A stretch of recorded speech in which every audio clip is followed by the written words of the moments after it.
Hello and welcome to my retrospective of the Animals of Farthing Wood. Here I will be talking about each of the three series of the Animals of Farthing Wood, which ran from 1992 till 1995 on the BBC. Each of these series was based on one or more of a series of books by Colin Dan. In this retrospective, I'm going to make one video for each series. Be forewarned, there are going to be major spoilers. But first, I want to talk about the show in general. The Animals of Farthing Wood was one of my favourite shows growing up. It could almost be described as a soap opera for kids, and with animals. Since the characters came and went, there were a number of subplots going on, and things never really got completely resolved. Even at the end of the final episode, you got the feeling that their lives were going on, and there would still be problems in their lives. If you've never seen this show, there is a great channel here on YouTube that has every episode in full. I'll put a link in the description. I highly recommend you check it out. There were two major strengths to this show in the writing. One of them is that they weren't afraid to kill off previously established characters. And that's a pretty daring thing to do for a kids' show. The other is that they had a great theme throughout of the animals working together as a community, regardless of their species, and even if they were natural enemies.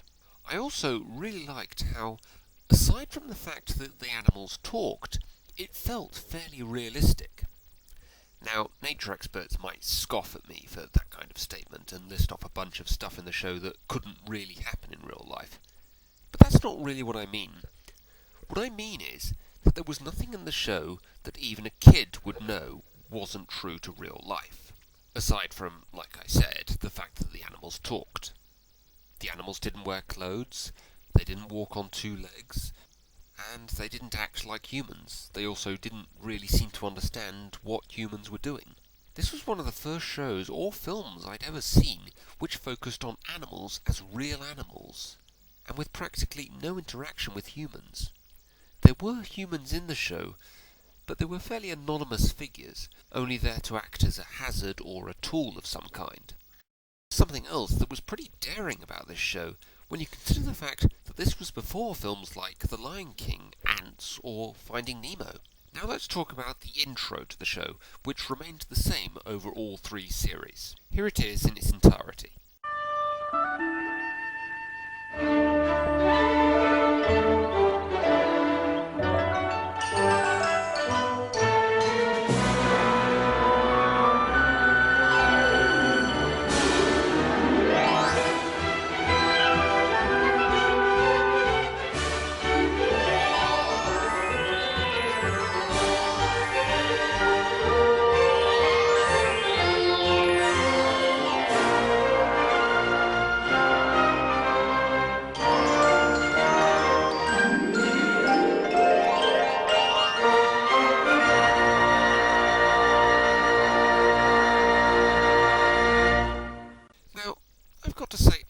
Understood the intro.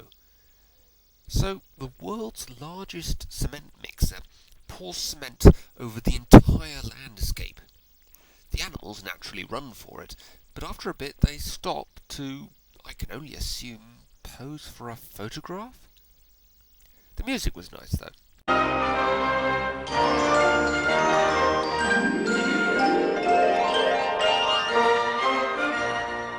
That's all I've really got to say in introduction to the show, The Animals of Farthing Wood. Join me in the next video, where I'll talk about Series 1 of the show.